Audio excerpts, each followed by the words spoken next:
Think about the last blood test your doctor called good news. The number that came back in the healthy range. The one that made you feel like whatever you have been doing is working. Hold that feeling for a moment, because what this video is going to show you will change what that number actually means. There is a biological process happening inside artery walls right now that standard blood panels were never designed to detect. There are 5 specific failures that can run silently in the cardiovascular system, while every routine measurement looks fine. There is a clinical trial result that has been sitting in the cardiovascular research literature for 2 decades, a result so significant it has never been matched by any drug in the history of cardiology. And there is one critical fact about the fruit that produced that result that almost everyone gets catastrophically wrong. A mistake so common and so invisible that people make it for months while believing they are protecting their heart, while what they are consuming every morning is doing the exact opposite to the very arteries they are trying to protect. By the end of this video, you are going to understand what that missing test shows, why that trial result is not part of standard care, and why the way most people use this fruit turns the most powerful natural cardiovascular compound ever tested into something their arteries cannot afford. Let us start with something that happens inside your arteries every single night while you sleep that no standard panel has ever measured. Once you understand it, you will never think about a normal blood test the same way again. There is a test that shows whether arteries are actually getting better or worse, not a cholesterol number, not a ratio. The actual physical state of the plaque inside the artery wall, measurable, imageable, trackable year over year. It is called carotid intima media thickness imaging, or CIMT. It uses ultrasound to measure the actual thickness of the wall of the carotid artery, the main vessel carrying blood to the brain. When plaque accumulates, the wall gets thicker. When plaque reverses, the wall gets thinner. The measurement does not estimate risk from a proxy number. It shows the physical reality of what is happening inside the vessel itself. Most people have never had it, not because it is expensive or complicated, but because it is not part of the standard cardiovascular workup. The standard workup measures cholesterol numbers. CIMT measures the artery, and published research has documented cases where those two things tell completely different stories. Lipid panels indicating excellent results, while CIMT imaging shows steady progression year over year. The number moving in the right direction, the artery wall thickening anyway, because the number was never measuring the process that was thickening the wall. Ask your doctor about CIMT imaging by that name at your next appointment. That is the first thing to write down from this video. Right now, while you sleep, something is working through the walls of your arteries. Not dramatically, not in a way that produces any symptom. Quietly, chemically, a group of enzymes called matrix metalloproteinases are active inside the plaque sitting in artery walls, cutting through the fibrous cap. The thin layer of tissue that is the only thing separating the toxic material inside that plaque from the bloodstream. Here's the detail that the research makes particularly striking. Inflammatory signals in the body peak between 4 and 6 in the morning. That is the exact window when those enzymes are running at maximum activity. The cutting is fastest at 4 in the morning, while you are lying completely still with no symptoms and nothing on any blood panel flagging that tonight is different from any other night. What exactly are those enzymes cutting through? To understand that, you need to understand how the plaque got there in the first place. LDL cholesterol does not cause heart attacks on its own. A specific damaged version of LDL does. And there is a test that measures it that has almost certainly never been ordered for you. Think about iron. Pure iron is strong, structural, useful, nothing dangerous about it. Leave that iron outside in the rain and it rusts. Rust is the same material as iron, but it is brittle, reactive, and it destroys everything it contacts. LDL cholesterol can rust. When a free radical, a chemically unstable molecule circulating in the bloodstream, collides with a normal LDL particle and damages it, that LDL transforms. It goes from something the artery wall handles normally to something it cannot. Scientists call it oxidized LDL. An oxidized LDL does not behave like normal LDL. It penetrates the artery wall instead of passing by it. A standard blood panel measures the total amount of iron. It does not test how much of that iron has turned to rust. There is a blood test that does. It is called the oxidized LDL test. It uses the same blood draw as a standard panel. Most labs run it, and there is a high probability it has never been ordered for you because it is not part of the standard workup. The standard lipid panel was built around what statins lower, total LDL. So the test measures total LDL. The guidelines were built around that number. The appointments were built around that number. The number gets called excellent and the patient goes home. But statins do not stop the oxidation process. They lower the iron. They do nothing about the rust. The free radicals converting normal LDL into the version that damages artery walls keep running independently of how low the total number goes. It is possible to have an LDL of 85 and a dramatically elevated oxidized LDL fraction. The statin brought the iron down. The rust percentage climbed. The artery wall kept thickening. And every appointment, the panel said excellent. 3 things produce the free radicals that create the rust. Chronic low-grade inflammation inside the artery wall driven by blood sugar dysfunction and insulin resistance. Past cigarette exposure, because combustion damage to vascular tissue persists for decades after the last cigarette. And the aging process itself, because the body's internal antioxidant systems begin a meaningful decline after 50 and continue declining. None of those 3 appear on a standard lipid panel. None are addressed by a statin. Now back to the plaque and what is inside it. When oxidized LDL penetrates the artery wall, the immune system does exactly what it is supposed to do. It identifies an invader and sends its cleanup crew. White blood cells called macrophages flood in to engulf the oxidized cholesterol and remove it. The macrophage arrives and starts consuming. This is correct behavior. The immune system is not making a mistake. It is sending a hero into an unwinnable situation. The problem is that the oxidized LDL keeps arriving faster than any cleanup crew can handle. The macrophages keep coming and keep eating. Each one eventually consumes so much oxidized fat that it becomes engorged. It swells. It can no longer function. It cannot leave. It gets stuck inside the artery wall, bloated and dying. Scientists call it a foam cell. A cleanup worker that ate so much of the material it was sent to remove that it died in place and became part of the blockage. More cleanup workers arrive. They eat too much. They die. More come. More die. Millions of dead foam cells accumulating inside the artery wall form a dense toxic mass. That mass gets wrapped in the fibrous cap. That structure is the plaque, not a foreign substance, but your own immune cells, sent to protect you. Destroyed by the thing they were sent to remove. And at 4 a.m, the matrix metalloproteinases are cutting the cap that is holding all of that sealed inside. Now 2 more silent failures that make this dramatically worse. Your HDL number looks fine on the panel, but the number is not the whole story.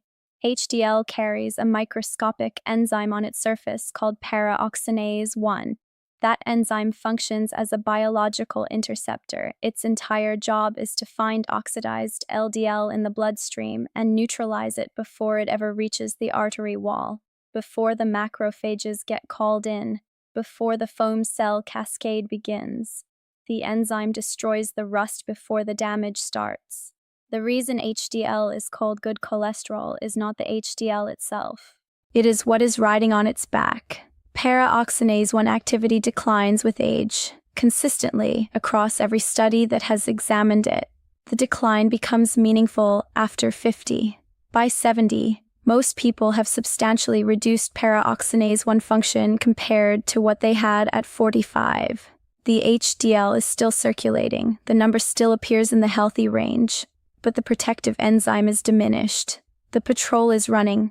The protection is not, and nobody measures para-oxidase 1 activity on a standard panel. The HDL number gets reported. What the HDL is actually doing never gets asked.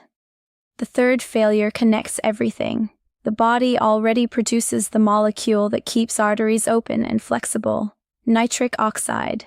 The cells lining artery walls, the endothelium, produce it continuously. When nitric oxide reaches the smooth muscle wrapped around the artery, it sends one signal: relax, open, let the blood through. Every blood pressure medication ever developed is attempting to replicate what nitric oxide does naturally. In an inflamed vascular system, a specific free radical called the superoxide radical intercepts the nitric oxide within milliseconds of its production. The two collide and form a toxic compound called peroxynitrite. The nitric oxide is destroyed before it delivers its message. The artery never receives the signal to open, and peroxynitrite damages the enzyme producing the nitric oxide, so less gets made, which means less protection against the superoxide destroying it, which means more gets intercepted. The cycle tightens. The artery stiffens progressively. The body has been sending the right signal. Something has been killing the messenger before it can arrive. Blood pressure medication forces the artery open through pharmaceutical chemistry, but the moment it clears the system, the door closes again because the interception was never addressed. 3 failures. The rust building unchecked, the protective enzyme diminished, the messenger being killed before arrival, all 3 running simultaneously in most older adults, none of them on a standard panel, none addressed by the standard of care. Now for the trial result. Dr. Michael Aviram at the Rama Medical Center in Israel took patients with severe carotid artery stenosis, documented significant plaque in the arteries carrying blood to the brain. He measured their carotid intima media thickness, gave them a specific preparation daily for 1 year, and measured again. The control group saw their artery wall thickness grow by 9% over 12 months. Standard progression. The disease advancing the way it always advances. The treatment group's measurement did not grow. It shrank by up to 30% in 12 months. Carotid arteries with documented severe disease were measurably, reproducibly, imaging confirmed clearer at the end of the year than at the beginning, and systolic blood pressure dropped by an average of 21 points, not from any medication change, but from the body doing what it had been trying to do once the interception of nitric oxide was removed. 30% reversal. 21-point blood pressure drop, 1 year. In a field where the ceiling of expectation is slowing progression, this result has no category in mainstream cardiology. No pharmaceutical compound has ever produced a number like it. The preparation used was pomegranate, specifically the compounds inside it called punic alagens, polyphenols found in concentrations that exist nowhere else in the plant kingdom. Here is why that result makes complete mechanistic sense. Punicolagens trigger cholesterol efflux in foam cells. The bloated macrophages packed with oxidized cholesterol are signaled to release what they have been holding. They push it back into the bloodstream for the liver to clear. The necrotic core hollows out from the inside. The plaque physically shrinks. Punicolagens increase paraoxinase 1 activity by up to 20% in clinical research. The diminished protective enzyme becomes active again. The HDL that has been circulating with reduced effectiveness starts actively intercepting oxidized LDL before it ever reaches the artery wall. Punicolagens are a direct chemical inhibitor of matrix metalloproteinases. They bind to the enzymes, cutting the fibrous cap at 4 in the morning. The cutting stops. The cap thickens and stabilizes.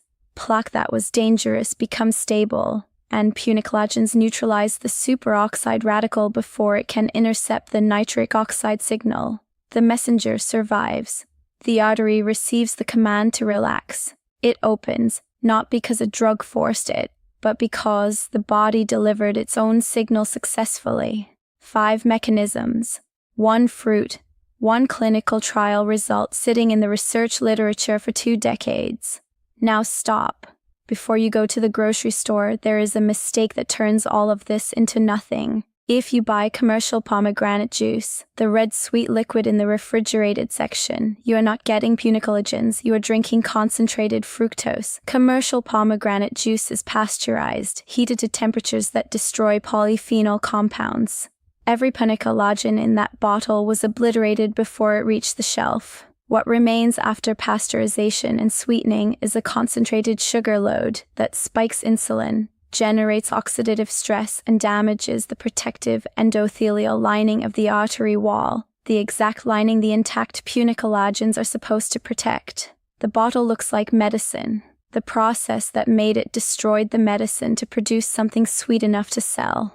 The person drinking it feels like they're doing something good for their arteries every single morning, while the opposite is happening. The second trap surprises most people. The highest concentration of punicalagins is not in the red seeds. It is in the white, spongy, bitter inner pith, and in the leathery outer peel, the parts that look inedible, the parts that taste like nothing you would choose to consume, the parts that go directly into the trash without a second thought. The medicine is in what most people throw away. The sweet red part everyone eats is largely fructose with a fraction of the active compounds.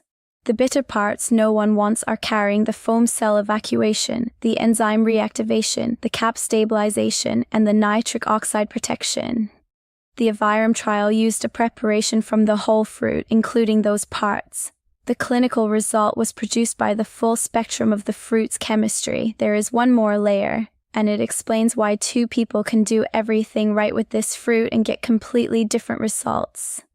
The primary compound in pomegranate is ellagic acid, and ellagic acid is biologically inert inside the human body on its own. Your cells cannot absorb it. It passes through the gut unchanged. What your gut bacteria do with it is everything. Specific bacteria in a healthy gut microbiome convert ellagic acid into a compound called urolithin A. Urolithin A enters the bloodstream, travels to cardiac cells and artery walls, and triggers mitophagy, the process by which the body identifies old, damaged mitochondria in the heart muscle. The aging power plant's leaking oxidative damage and replaces them with new functional ones. The heart renews itself at the cellular level. The pomegranate is the raw ingredient. Your gut is the manufacturing plant.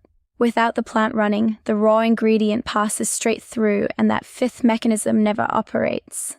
Research published in the European Journal of Nutrition found that only about 40% of people produce urolithin A after consuming ellagic acid.